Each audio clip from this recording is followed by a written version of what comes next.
My name is Natalie Hayes. I'm 32 years old, and 3 weeks ago, my parents humiliated me in front of 30 guests at their 40th wedding anniversary. The celebration took place at their immaculate lakefront home in Naperville, Illinois, the kind of house designed to look effortless while quietly proving success to anyone who stepped inside. Crystal glasses shimmered beneath warm chandelier light. Soft piano music drifted through the rooms, while neighbors and former colleagues admired everything my parents had built. My mother moved gracefully through the crowd, collecting compliments. My father laughed loudly near the dining table, proud and relaxed. The perfect host. Near the end of dinner, he stood and tapped his champagne glass. The room fell silent. "We have one more surprise," he announced, smiling toward my mother. "Next week, we're taking the whole family to Hawaii. 1 week at the Four Seasons in Maui to celebrate properly." Applause erupted. My younger sister squealed with excitement. Guests cheered. Someone joked about already packing sunscreen. For a moment, warmth spread through my chest. The whole family. I imagined ocean air, quiet mornings, and, for once, not being the one organizing everything behind the scenes. I smiled and asked the simplest question. "What time is our flight?" The silence that followed felt wrong immediately.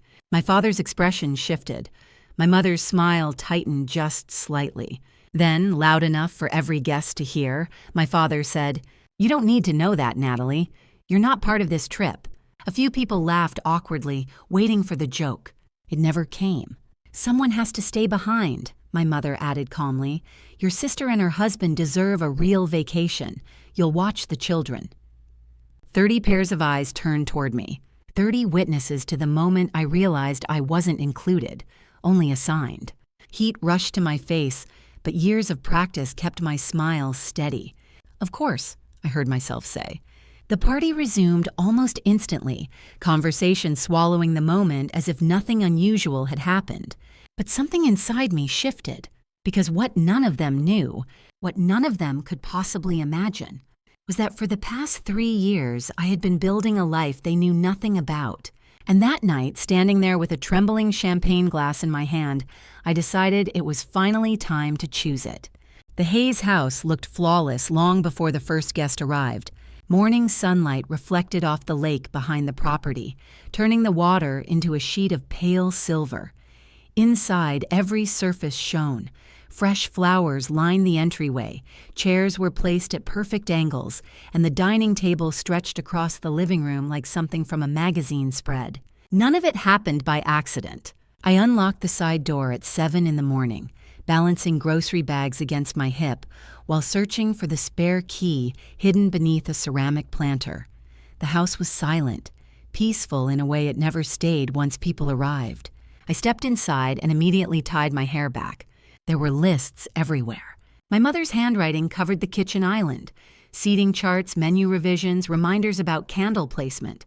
Overnight, she had decided the place cards needed to be rewritten because 2 couples didn't share compatible energy. So I rewrote all 60. By 9 o'clock, my feet already ached, but the upstairs remained quiet. My parents slept while I arranged centerpieces and polished glasses until they reflected light perfectly. That was normal. I always arrived first. Around 10, the front door opened and my younger sister Emily Hayes walked in, sunglasses still on despite being indoors. Her husband, Daniel Brooks, followed behind her while checking emails on his phone. "There you are," Emily said brightly.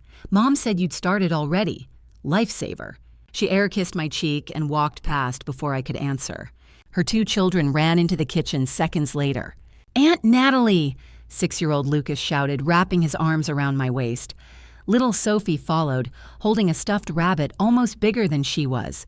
Within moments, I was crouched on the floor tying shoelaces and wiping sticky juice from small hands, while Emily discussed vacation outfits with our mother, who had finally come downstairs. My mother glanced briefly toward me. "Natalie, make sure the silverware lines up evenly," she said. "Guests notice details." Guests always notice details. They never noticed who prepared them. By noon, the house buzzed with activity. Caterers arrived carrying trays through the hallway. My father inspected wine bottles like rare artifacts. Every few minutes, someone called my name asking where something was. Candles, extra chairs, serving spoons. as if I were part of the event inventory. At one point, a catering assistant stopped beside me. "Are you family or staff?" she asked politely.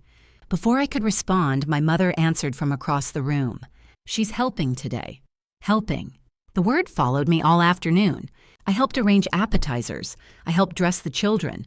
I helped reorganize decorations when my mother changed her mind again. By early evening, exhaustion settled deep into my shoulders. I slipped into the downstairs bathroom and changed into a simple black dress. Nothing bold, nothing that would draw attention. My mother once said subtlety was elegant. Guests began arriving shortly after 6. Laughter filled the entryway. Compliments floated through the air. Emily stood near the center of the room, glowing with attention, while proudly introducing Daniel's newest promotion. "And this is my other daughter, Natalie," my mother added when someone asked who I was. "She helps keep everything running." The woman smiled politely before turning away. I carried a tray through the crowd, collecting empty glasses and answering quiet requests. People handed me plates without asking, assuming I would take them. And I did, because that was what I always did. Near the hallway mirror, I caught my reflection. Careful smile, tired eyes, shoulders slightly curved inward. When had I stopped expecting to be seen? A small tug pulled at my dress. "Aunt Natalie, will you sit with us later?" Sophie asked softly. "Of course," I replied automatically. Across the room, my parents laughed beneath warm chandelier light, their perfect evening unfolding exactly as planned. I didn't know yet that this would be the last celebration I would ever prepare for them, or that before the night ended, something inside me would finally refuse to return to normal. Because sometimes the biggest turning point in a story doesn't arrive with shouting or drama. Sometimes it begins quietly, the moment you start wondering whether you were ever meant to stay invisible at all. By 7 o'clock, the Hayes house was alive with sound. Laughter rolled through the living room while glasses clinked beneath warm chandelier light. Soft piano music floated in the background, blending with conversations about careers, vacations, and retirement plans. Guests admired the lake view, complimented my mother's taste, and praised my parents for 40 years of what everyone called a perfect marriage. I moved quietly along the edges of the room, carrying a tray of appetizers. That was where I naturally existed during gatherings, close enough to respond when needed, invisible enough not to interrupt conversations that mattered more. My father stood near the fireplace retelling stories from his banking career, drawing loud laughter from former colleagues. My mother hovered nearby, adjusting flowers that didn't need adjusting, smiling each time someone praised the evening. Across the room, Emily stood surrounded by attention, proudly introducing Daniel again and again. "He just made senior partner," she said, her voice bright with pride. Each repetition made my mother glow. I passed beside them, holding a tray. "Natalie, could you take the kids for a minute?" Emily asked without looking at me. "We need to talk to the Walkers." Lucas and Sophie were already reaching for me, so I took them into the kitchen. I cut food into smaller pieces, wiped spilled juice, and told Lucas a story when he refused to eat vegetables. Through the swinging doors, I could hear applause and rising conversation. Adults enjoying the celebration uninterrupted. No one noticed I hadn't eaten all day. When I returned to the dining room, dessert plates were already being served. Guests gathered closer together, sensing something important was about to happen. My father stood slowly and tapped a fork against his champagne glass. The sound rang clearly through the room. "Friends," he began warmly, placing an arm around my mother's shoulders. "Thank you for celebrating 40 wonderful years with us." Applause followed instantly. I paused near the doorway holding empty plates, watching from the familiar distance between participation and observation. "We've built a beautiful life," he continued, "and most importantly, a beautiful family." Guests nodded approvingly. "And to celebrate," he added with a smile, "we have a surprise." Excited murmurs spread across the room. Despite everything, my chest lifted slightly. "Next week," my father announced proudly, "we're taking the whole family to Hawaii. 1 week at the Four Seasons in Maui." Cheers erupted. Emily gasped with excitement. Daniel laughed. Someone joked about beach photos already. Warmth spread through me. The whole family. Maybe this time I wouldn't be organizing anything. Maybe this time I would simply belong. I stepped forward slightly. "That sounds amazing," I said, smiling. "What time is our flight?" The silence came instantly. Heavy, uncomfortable. My father's expression shifted. My mother's smile tightened. "You don't need to know that, Natalie," he said slowly. A few guests chuckled uncertainly. I frowned. "I don't understand." "You're not part of this trip." The words landed quietly but unmistakably. Someone shifted awkwardly. A woman lowered her gaze toward her plate. "Someone has to stay behind," my mother added calmly. "Emily and Daniel need a real vacation. You'll watch the children." 30 faces turned toward me. Heat rushed into my cheeks. My hands trembled slightly around the plates. "Natalie," my mother interrupted gently, though her tone carried warning. "You don't have anything important scheduled." Emily avoided my eyes. Daniel nodded slightly. "It's only a week. The kids adore you." A whisper drifted from somewhere behind me. "Poor thing." I set the plates down carefully before I dropped them. "Of course," I heard myself say, and I smiled. The party resumed almost immediately, conversation swallowing the moment as though nothing unusual had happened. Laughter returned. Music rose again. I walked back into the kitchen and pushed the swinging door closed behind me. The noise faded instantly. Only the hum of the refrigerator remained. My hands rested against the counter while my reflection stared back at me in the dark window. Composed, quiet, practiced. Something inside me shifted. Not breaking, cracking.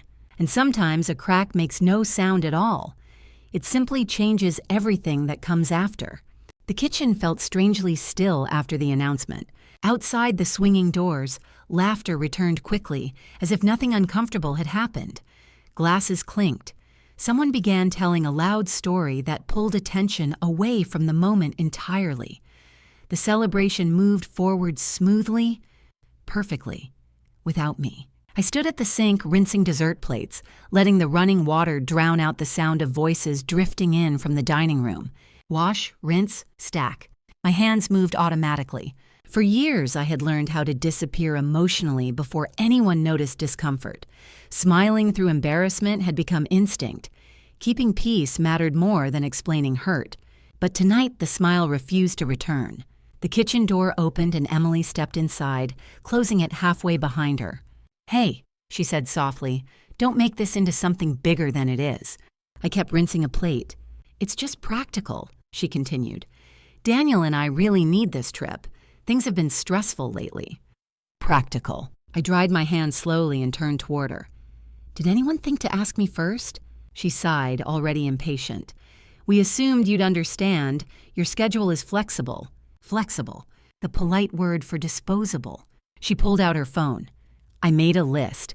Bedtime routines, allergies, pediatrician numbers. I'll text everything tonight." She spoke quickly, efficiently, assigning responsibilities rather than requesting help. Daniel appeared briefly behind her in the doorway. "All good?" he asked. Emily nodded. "Natalie's fine." He gave me a quick smile. "We really appreciate this." Then they disappeared back into the party. The kitchen felt smaller after they left. I finished cleaning long after guests began saying their goodbyes. Midnight came quietly. Chairs scraped across floors upstairs. My parents went to bed without checking whether I needed help finishing. That was normal, too. I folded tablecloths alone at the kitchen island when I remembered a file I needed to send to a client. My laptop sat at home, but my mother's computer rested open on the counter. She wouldn't mind, I told myself. She borrowed my things all the time. I opened the laptop. Her email inbox was already logged in. I wasn't trying to snoop, but my name caught my attention immediately. Hawaii arrangements. Natalie. My stomach tightened. For a moment, I hesitated. I knew I should close it. Respect privacy that rarely existed for me. My finger clicked anyway. The message opened. The first email came from my mother, sent a week earlier. "Keep Natalie here to watch the kids. She doesn't have anything important to do anyway. It's like having free help." The words blurred before sharpening again. Below it, Emily's reply appeared. "Exactly. She'll probably feel useful for once." Kind of sad, honestly, but it works out perfectly. I read the lines again. Free help. Useful for once. Kind of sad. A floorboard creaked upstairs. My heart jumped. I grabbed my phone quickly, taking screenshots while my hands shook. I emailed them to myself, deleted the sent message, and cleared the browser history just as footsteps crossed the hallway above. Silence returned. I closed the laptop slowly. For years I had sensed it. In small comments, quiet expectations, decisions made without including me. But suspicion still allows hope. Proof removes it. I sat down at the kitchen table staring at nothing. They didn't think they were cruel. They believed this arrangement was normal. I wasn't forgotten. I was assigned. The reliable one. The helper. The extra piece that made everything else easier. Outside, headlights swept briefly across the walls as the last guest drove away. The house returned to perfect stillness. I waited for tears. They didn't come. Instead, something colder settled into place. Clarity. If they truly believed my life existed only to support theirs, then maybe I didn't belong here at all. And for the first time, another thought followed quietly behind it. If I was only staff in their story, maybe I was allowed to leave. I left my parents' house a little after 1 in the morning. The streets of Naperville were nearly empty, streetlights reflecting softly across the lake as I drove home. The quiet inside the car felt heavier than usual, filled with words I couldn't stop replaying. Free help. I should have cried. Instead, I felt strangely calm, like something I had always suspected had finally been confirmed. When I reached my apartment complex, the familiar brick building looked almost comforting. It wasn't impressive. The hallway carpet was worn, and one of the overhead lights flickered constantly. But stepping inside always felt like exhaling after holding my breath too long. Here, no one needed anything from me. I dropped my keys onto the counter and sat on the couch without turning on the lights. Outside, distant traffic hummed while the refrigerator clicked on and off in the kitchen. For a long time, I just sat there. 3 years earlier, my life had already begun falling apart, long before the anniversary dinner. Back then, I had been dating someone named Eric for nearly 4 years. We talked about marriage casually, about buying a house someday, about futures that felt guaranteed simply because we never questioned them. One evening, he sat across from me at a restaurant, avoiding my eyes. "I love you," he said carefully, "but I don't think I'm in love with you anymore." I remembered nodding automatically, trying to appear understanding. "You're always there," he added gently. "Comfortable, predictable. Always there." The same role I filled everywhere else. After he left, I wandered downtown without direction until I found myself standing outside a small pawn shop, glowing under fluorescent lights. I didn't know why I walked inside. Maybe I needed proof that overlooked things could still matter. That was where I saw it. A used Canon DSLR camera, slightly scratched but carefully maintained. The price tag read $180. Money I should have saved. I bought it anyway. At first, photography was just distraction. Something quiet to fill evenings after work. I walked through the city taking pictures of things most people ignored. A janitor eating alone at midnight, an elderly woman waiting at a bus stop, tired hands counting coins at a food stand. People others passed without seeing. I understood them instinctively. I named the project Invisible Women without planning to. The title simply felt true. I created an anonymous Instagram account. No face, no real name, just photographs. Slowly, strangers began following, commenting, sharing stories about feeling unseen in their own lives. 12,000 followers later, it was still my secret. The camera lived wrapped in a scarf at the back of my closet, the only thing I kept entirely for myself, until 3 weeks before the anniversary. An email arrived from Lakeview Art Gallery in Monterey, California. I almost deleted it, assuming it was spam. They wanted to discuss my work. I stared at the message for nearly 20 minutes before closing my laptop. Opportunities like that didn't happen to people like me. Not really. The only person who ever encouraged me was my Aunt Rachel, my mother's younger sister.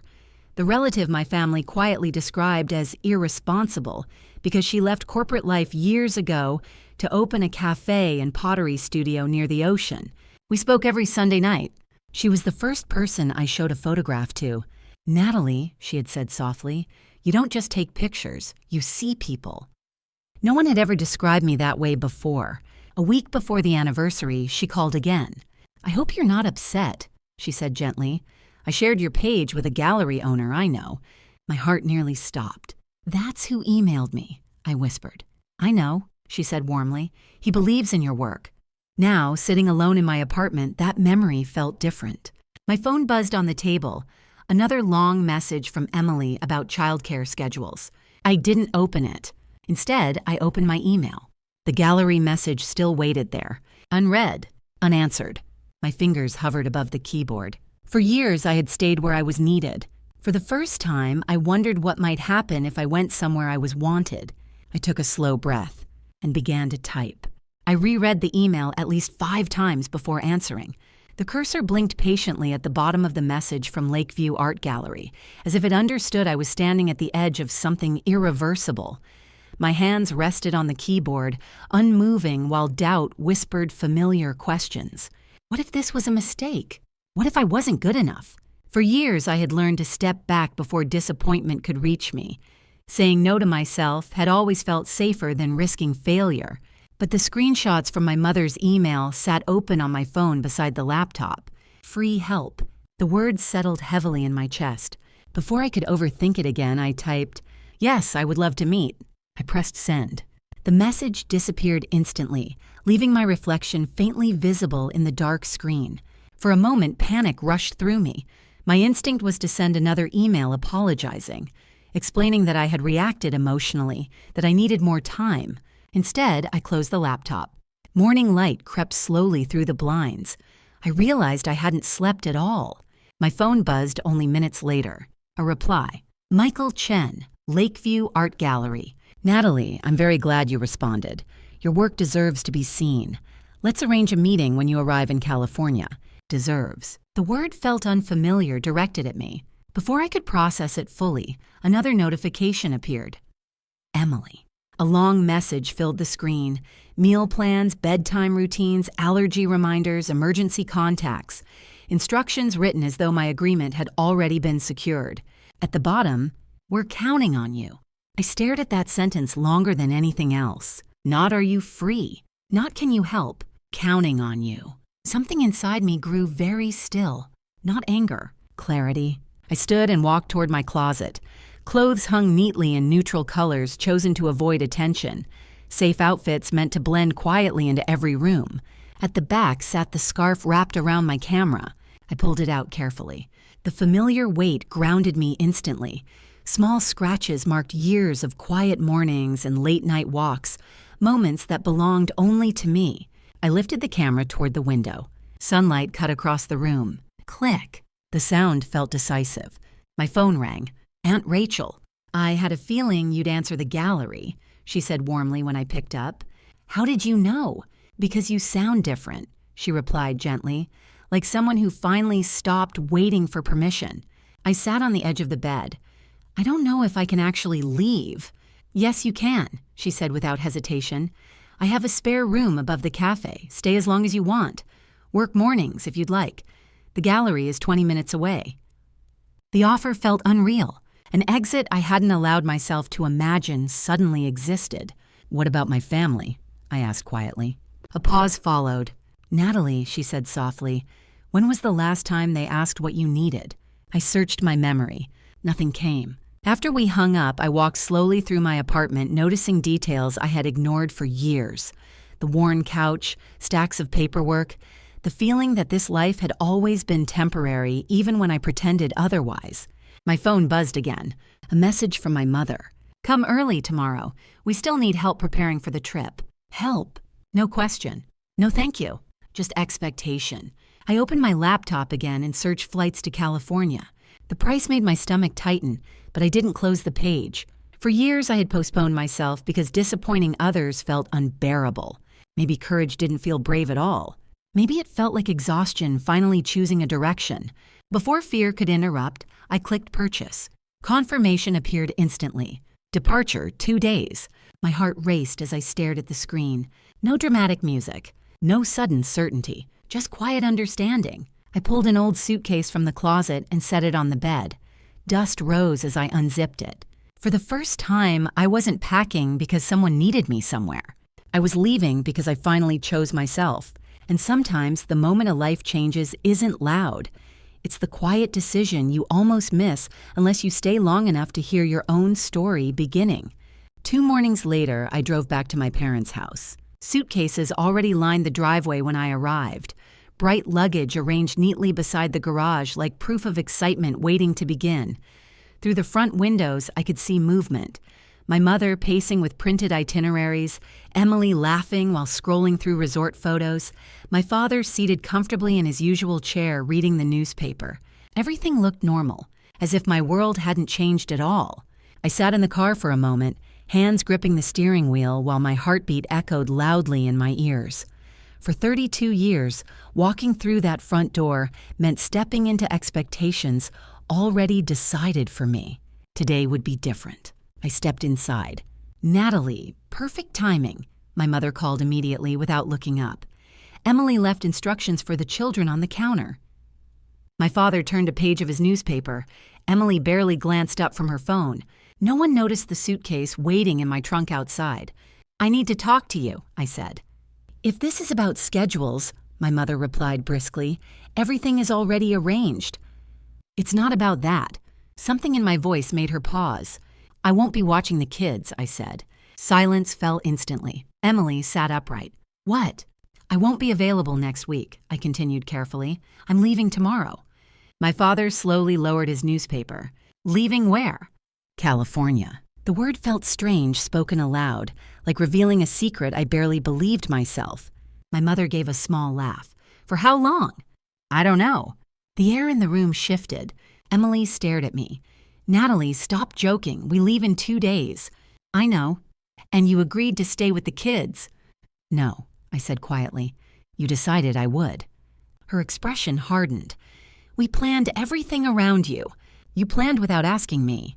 The words hung heavily between us. My mother stood, posture tightening. "This is incredibly selfish. Family comes first." I took a slow breath. "Family came first when you excluded me from Hawaii?" Her mouth opened, then closed again. "That's different," she said sharply.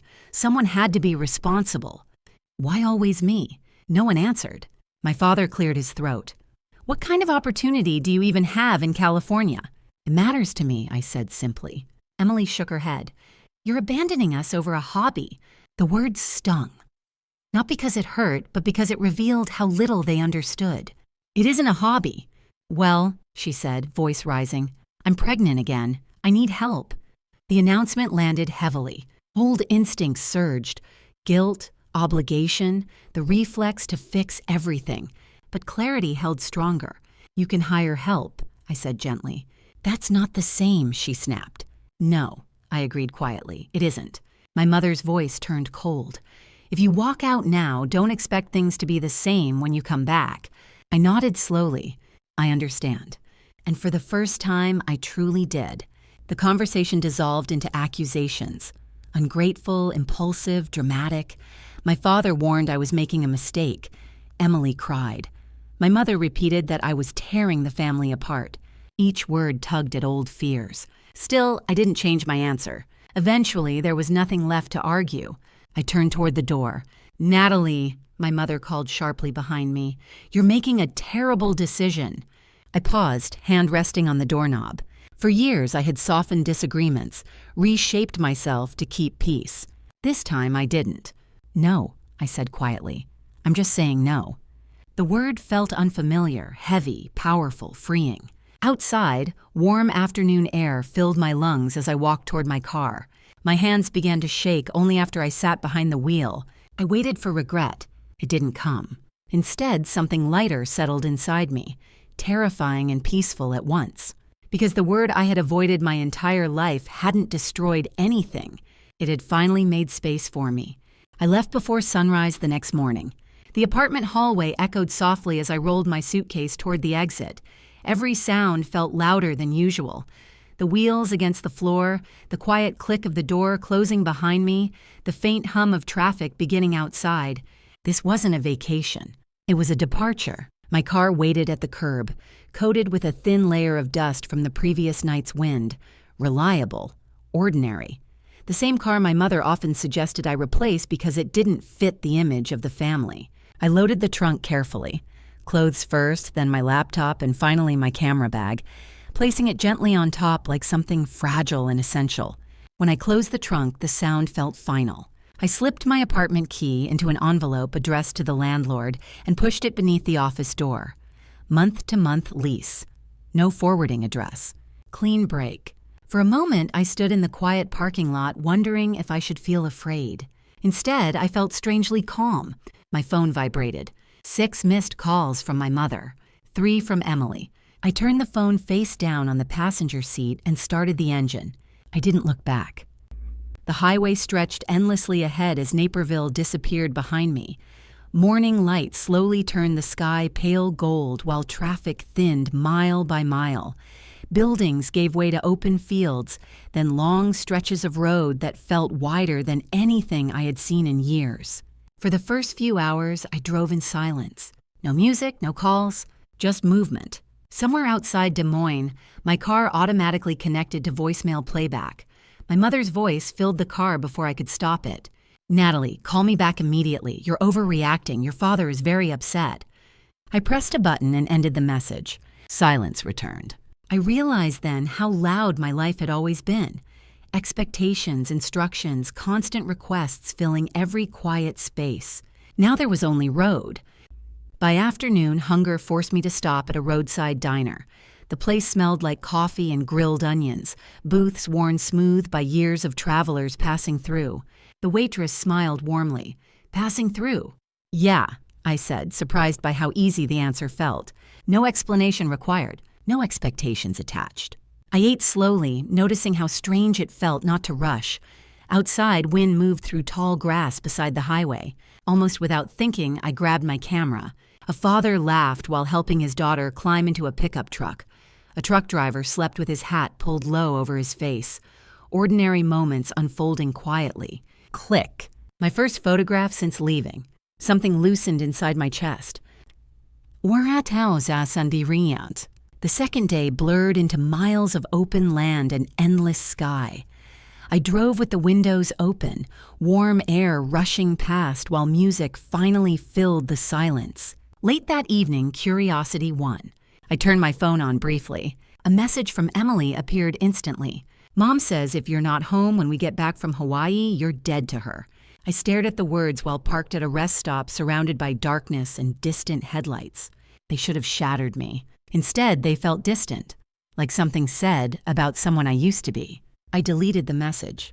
Then I turned the phone off again. The quiet afterward felt enormous and peaceful. Siapro. On the third day, exhaustion forced me to slow down. I stopped frequently, stretching beside empty highways, letting wind cool my face. At sunset, I pulled into an overlook where the land stretched endlessly beneath a sky painted orange and pink.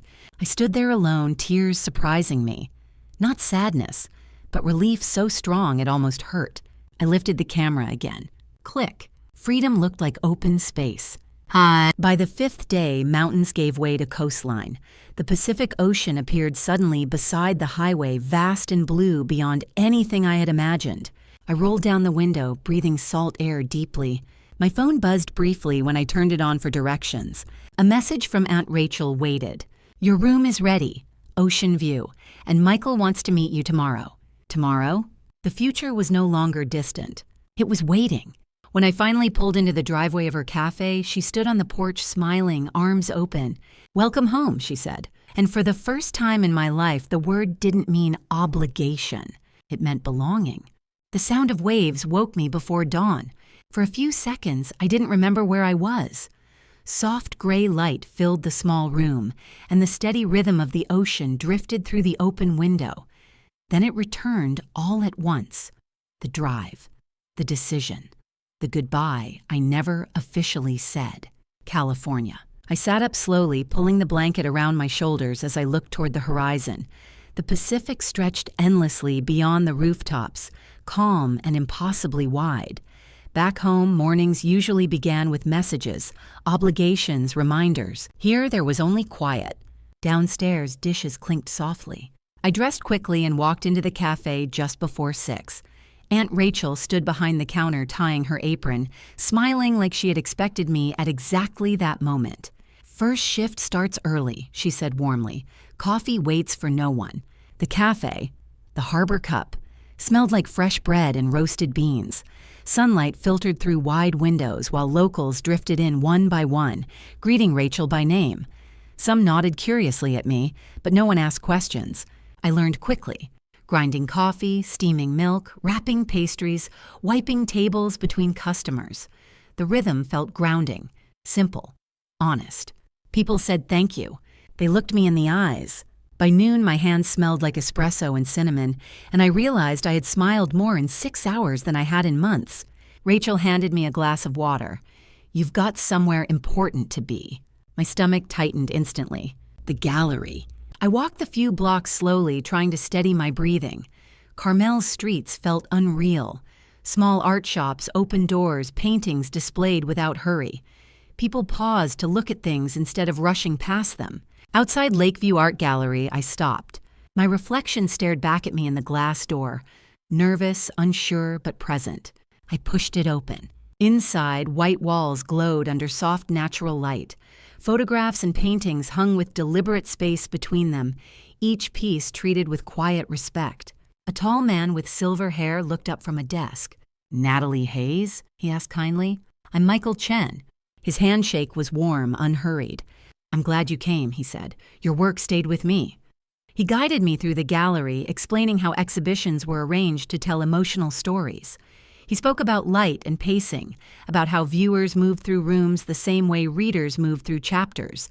Then he stopped before a large screen displaying my photographs. The bus stop portrait filled the frame. An elderly woman waiting alone, hands folded patiently in her lap. "This image," Michael said softly, "is why I contacted you." I swallowed. She waited almost 40 minutes. No one spoke to her. He nodded. "You notice people others overlook. That's rare." No one had ever described me that way. He turned toward me. "I'd like to offer you a solo exhibition." The words felt unreal. "A solo show?" 15 pieces. 6 weeks from now. We'll handle printing, framing, and promotion. You receive 60% of sales. My hands trembled slightly. For 3 years, my photographs existed quietly online, anonymous and safe. Now someone wanted them seen, publicly, professionally, under my real name. "I don't know if I'm ready," I admitted. Michael smiled gently. "Most artists never feel ready." He placed a contract on the desk. At the top, printed clearly, were words I had never imagined connected to me. Artist, Natalie Hayes. I stared at the page. Every family gathering flashed through my mind. Kitchens, trays, introductions where I was described as someone who helped. Here, I wasn't helping. I was the reason the room existed. Michael waited patiently. No pressure, just belief. I picked up the pen slowly. For the first time in my life, I wasn't agreeing because someone needed me. I was choosing something because I mattered. And with one steady breath, I signed my name. The 6 weeks before the exhibition passed faster than I thought possible. Mornings at the Harbor Cup grounded me. Pouring coffee, learning regular customers' orders, listening to conversations that didn't revolve around expectations. Afternoons belonged to the gallery. Michael guided me through every step, selecting prints, choosing frames, adjusting lighting, so each photograph felt alive. For the first time, my opinion wasn't secondary. It mattered. The morning of opening night, I stood outside Lakeview Art Gallery staring at the lettering placed carefully across the front window. Invisible Women, Photography, by Natalie Hayes. My name looked unfamiliar there, bold and undeniable. "You ready?" Michael asked, stepping beside me. I laughed nervously. "Not even a little. That means you care," he said. By evening, the gallery glowed warmly. Soft music filled the space while guests moved slowly between photographs, champagne glasses reflecting light against white walls. Conversations were quieter than parties I was used to. Thoughtful, curious. People weren't rushing. They were looking. A woman paused beside me, studying one of my images. "There's kindness in this," she said softly. "Like you understand loneliness." I nodded, unable to speak. Michael approached moments later, barely hiding his excitement. "First sale," he whispered. A small red dot appeared beside the bus stop photograph. $3,000. The number felt unreal. A warm wave of applause followed quietly as nearby guests congratulated me. Aunt Rachel squeezed my hand proudly. "I told you," she murmured. I was speaking with a journalist when the gallery door opened again. The atmosphere shifted instantly. Emily walked in first. Her bright dress looked out of place among the muted tones of the gallery. Daniel followed behind her, scanning the room with confusion, phone still in hand. For a moment, they didn't see me. Then Emily noticed the exhibition wall. My name printed clearly beside the title. Natalie? Her voice carried across the room. Nearby conversation softened. She hurried toward me, arms half raised as if greeting someone returning from a long absence. "We've been trying to reach you," she said breathlessly. "Mom found your photography page." "This is my opening night," I said calmly. "Yes, and it's beautiful," she replied quickly, gesturing vaguely around the gallery. "But we need to talk." Daniel nodded stiffly. "Your family's worried." The word landed strangely. Worried, not proud, not congratulatory. Just worried. Emily leaned closer, lowering her voice. "I'm pregnant again. Things have been really hard since you left. We need you to come home." Need. Always need. Guests nearby pretended not to listen while clearly listening to everything. I glanced around the gallery. Strangers studying my work. Conversations sparked by images I created alone. "I live here now," I said quietly. Her smile faltered.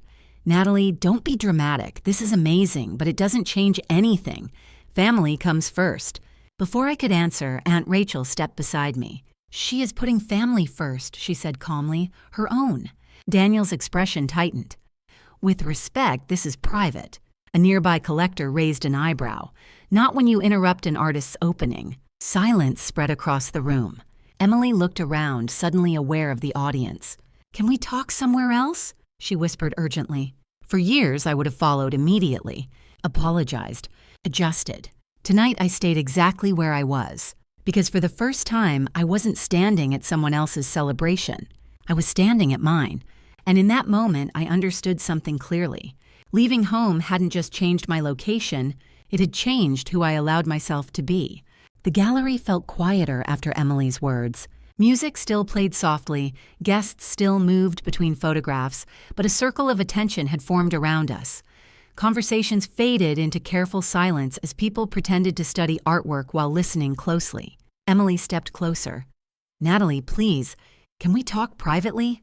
For most of my life, I would have followed her without hesitation, smoothing tension before it grew, protecting everyone else from discomfort. This time I didn't move. "This is my opening night," I said gently. "We can talk here." Daniel crossed his arms. "So you're serious? You're choosing this over your family?" The question didn't sting the way it once would have. "I didn't choose this over family," I answered calmly. "I chose a life where I exist." Emily blinked, clearly unprepared for that response. "We never said you didn't matter," she insisted. I hesitated only a moment before reaching into my clutch and pulling out my phone. My hands were steady. "I didn't leave because of Hawaii," I said quietly. "I left because of this." I read aloud. "Keep Natalie here to watch the kids. She doesn't have anything important to do anyway. It's like having free help." A ripple of shock moved through the gallery. Emily's face drained of color. Daniel shifted uncomfortably. I continued. "She'll probably feel useful for once. Kind of sad, but it works out perfectly." Silence followed. I lowered the phone. "That's how you saw me," I said, not angrily, just honestly. For a long moment, no one spoke. Then the woman who had purchased my photograph earlier stepped forward, champagne glass raised slightly. "I think," she said calmly, "this artist clearly has something very important to do." Soft applause began behind her. Michael joined. Rachel followed. One by one, others added their hands. Not loud, not dramatic, just steady recognition. Not for confrontation, for truth. Emily's eyes filled with tears. "I didn't realize you felt this way." "That's the problem," I said gently. No one asked. Daniel said nothing. "I hope your pregnancy goes well," I added sincerely. "I really do, but I'm not coming back to be childcare anymore." Her shoulders sagged slightly, understanding finally beginning to settle in. They left quietly. The gallery door closed behind them with a soft click. Almost immediately, conversation resumed. Someone handed me a fresh glass of champagne while guests returned to the photographs, discussing light, emotion, stories, my stories. Michael approached smiling. "I've hosted openings for 20 years, he said. "I've never seen an artist claim her voice like that." I laughed softly. "Was it terrible?" He shook his head. "It was unforgettable." Later that night, after the final guest left, he handed me a printed sales summary. 8 photographs sold, $14,000 total. My share, $8,400. I stared at the numbers, overwhelmed. Not because of money, but because it represented something new. Recognition.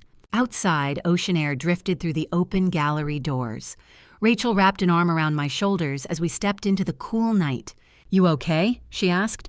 I looked back once at the gallery, my photographs glowing quietly under soft lights. For the first time in my life, I didn't feel invisible. "I think," I said slowly, smiling, "I finally chose my own life." And sometimes that's how change really happens. Not through revenge or dramatic endings, but through quiet freedom. The moment you stop waiting for permission and begin writing the next chapter yourself. And if a story like this feels familiar, maybe it's because more people are learning that choosing themselves isn't selfish. It's simply the beginning of being seen.